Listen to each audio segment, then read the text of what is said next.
Welcome back, YouTube. This is Dave Lucas with Injection Molding Skills and More. Today we're going to go over switchover position, the 4 different ones that there is. So you have, whichever one uses is position, time, pressure, and parallel. A lot of people in the industry use position because it's repeatable. Always, okay? So let me set this down here for a minute. I wanted to go over this just a little bit with you, okay? So what are the stages of injection molding? Okay, so you have fill, packing, cooling, remove the part, okay? Why is it important to control switchover in injection molding? Controlling switchover from first stage to second stage is a critical aspect of developing and repeating a molding process, especially as you transfer a mold from one machine to another. It can make or break your process for quality parts, and often is the reason molders cannot duplicate parts on different machines. So what they're trying to say here is that is the main critical part. So a lot of people call it switchover, transfer, VP position, first stage to second stage. So what you can take is you can take that transfer position or your fill time. You can always take that off of what press you have it on, take it to another press, and you can almost have the same duplicate process, taking it to another press to try it out on another press. If you can get them same settings on another press, you'll be pretty close, as long as you're in the same ballpark on the barrel size, okay? So I wanted to take you guys over here, sit down on the whiteboard and show you the difference, and then plot it out and show you what happens, okay? Okay, guys. All right, so here we are at the whiteboard. Try to do as best I can to explain this to you guys. Let me put this way. Okay. So what we have here is we have position, time, pressure, parallel. Okay. I hope I spelled them right. Okay, so let's say your typical press, when you first start out, you're trying to fill the part out 95% to 98% full, okay? That would be your first stage, is what that would be called, first stage, okay? So most molders use position. So this would be your number one thing if you have a brand new press, a newer style press. This is what you'd want to use. On older presses, you'd use this or this.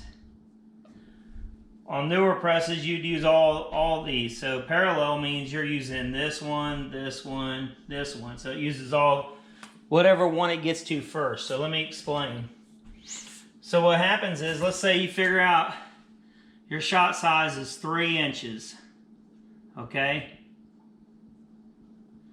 Okay, it takes you so far to go down. Let's say now your position where you're going to switch over, let's say your switch over or transfer or VP, whatever you want to call it, is right here.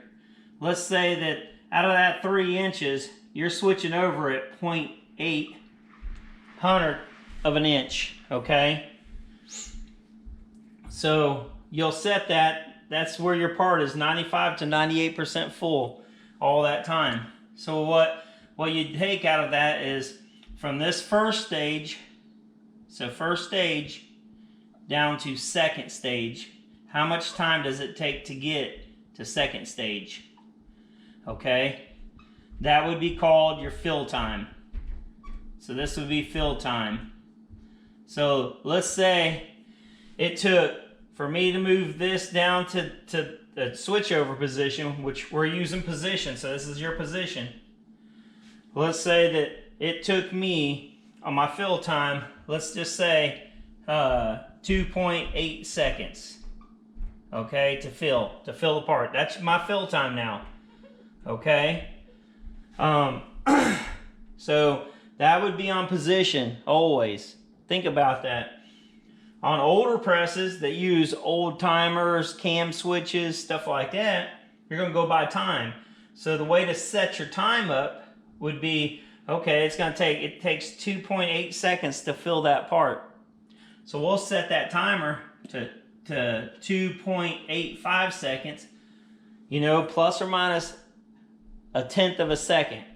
Once you have that set, most molders always, if let's say your fill time is 2.8, you go plus or minus 0.5 anyways. That way if it short shots on you or goes under, you know you got a problem somewhere. You're not getting enough material if it's going too fast or something. If it goes too long, you're not meeting your fill time, you're going to flash out your tool and stuff. So you're always keeping an eye on your fill time right here. So this would be your fill time monitoring. Okay.